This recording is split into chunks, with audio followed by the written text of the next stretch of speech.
Start with the story. I bet Liz would like that. So on January 28th, earlier this year, an article was written in the Jerusalem Post about a startup company that claimed that within a year's time, they would have found a cure for cancer. And that cure would have no to minimal side effects and be available at a much lower cost than current treatments.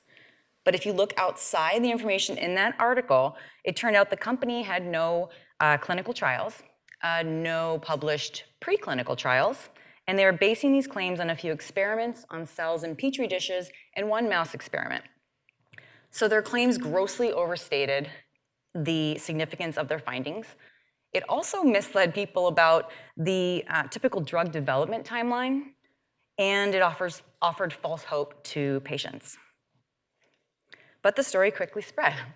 2 weeks after that news story, researchers at healthfeedback.org looked at how many articles linked back to the Jerusalem Post article or covered the claim. News organizations, including Forbes, New York Post, Fox News, and others shared the story.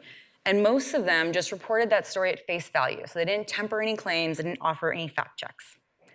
And in just 2 weeks, all those articles were shared nearly 4 million times on social media.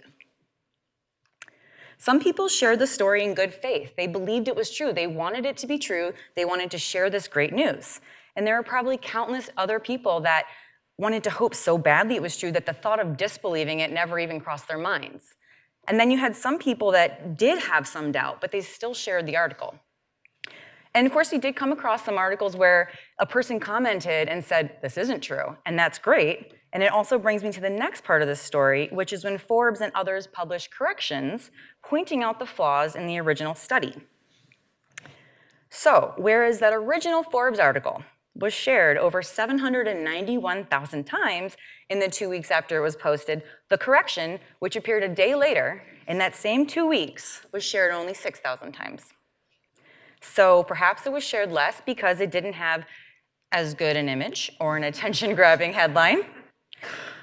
But perhaps it was shared less also because if you were a person that saw people in your network sharing the article the first time around, you wanted to be sensitive to that. Maybe you didn't want to share the correction because you didn't want to offend your friends. Or maybe you were the person that in good faith believed and shared that original article. You probably don't want to share the correction because maybe you're embarrassed, you were duped. So I think what I want to just illustrate with this is that although technology may increase the ease and speed of dissemination of misinformation, it's still constrained and amplified by human motivation and behavior.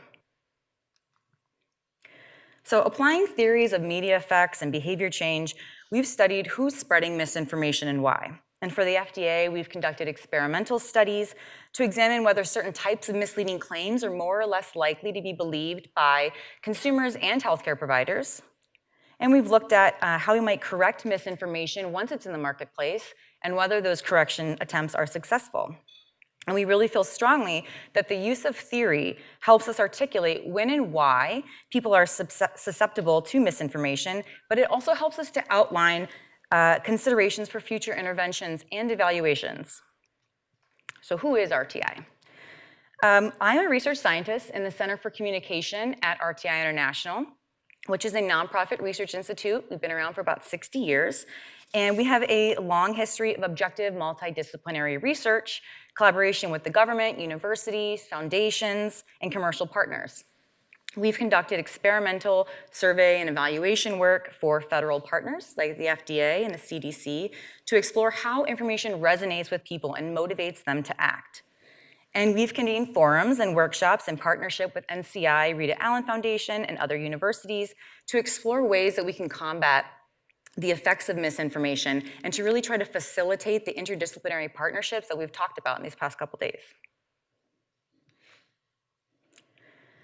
So last year, RTI partnered with this great group of folks at Rita Allen Foundation, the Aspen Institute, and others, and we issued a call for innovative ideas that focus on addressing the human behaviors and motivations behind information sharing, misinformation sharing specifically. We encouraged ideas with technological, educational, and community or peer-based components, and we prioritized projects that involve science, public health, and underserved populations. We received 75 submissions, and they came from academic researchers, but also journalists, librarians, computer scientists, environmentalists, educators, community leaders, and they came from within and even outside the United States. The submissions were judged through a blind review process by an interdisciplinary committee of expert judges. We narrowed down the submissions to 6 finalists, and we convened a day-long meeting at the Aspen Institute in Washington, D.C. We strategically brought together people from various disciplines and vantage points, and we encouraged everyone to take a sort of like open source collaboration approach to this forum.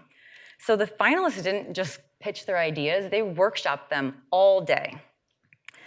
And they discussed ideas related to sustainability, evaluation, and identifying ways that they could increase their collaboration and interdisciplinarism. What made the forum so effective was that everyone came to the table ready to collaborate. And so we were critiquing each other's ideas, but in a collegiate way. We were all trying to strive for that same common good. And having feedback from all those different expertise helped to identify blind spots in some of the finalists' ideas. And the goal was to strengthen them and make the ideas stronger. So 3 multidisciplinary teams were named as winners. They received a total of $100,000 in grants to fuel the development of their ideas. The goal is to positively shift the information sharing landscape. The first group of solutions target the problem of misinformation at the point of reception. So it's trying to take a preventative approach to the problem. These solutions assume at some level that people share misinformation because they believe it. So if we can stop them from believing it, we should be able to stop them from sharing it. 2 of our winning ideas were from Indiana University Kokomo and KQED Public Radio in San Francisco. And they focus on increasing media literacy, critical thinking, developing habits of verification through educational courses and community interventions. But then what about when you see someone that posted something that's inaccurate, like my first example? How do you correct them in a positive way? The last winning team created a fact-checking tutorial generator that can easily be shared with friends, family, or even a stranger to show how you fact-check something in a non-confrontational way. So that approach really helps to empower the social norms behind correcting misinformation. And you can actually read about each of the 6 finalist ideas in the proceedings that we published online if you search RTI Press Misinformation. So collaboration can't just be a buzzword. It needs to be a call for action for all of us. So aside from any one approach that we've seen about or heard about in the past 2 days, it's really clear that we need our research strategies to reflect the complexity of the problem. So we need to continue to convene meetings like these, to continue to have innovative ideas through forums like the Misinformation Forum, and we need to make sure we're not just giving lip service to this idea of collaboration, but we're systematically striving for it.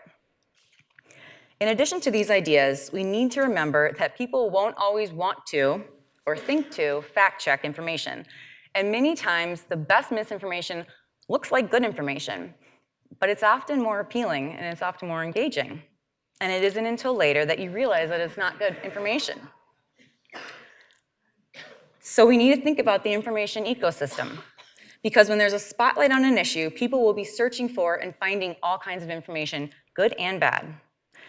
And what they find may be constrained by algorithms, but what they're drawn to, what they share, is impacted by motivations and beliefs. So if we can't change how compelling that inaccurate information is, we need to make sure the accurate information is just as compelling, and we need to make sure there's more of it, so that it's more likely that people will find something that resonates with them and that they ultimately can make a better and more informed decision. Thank you.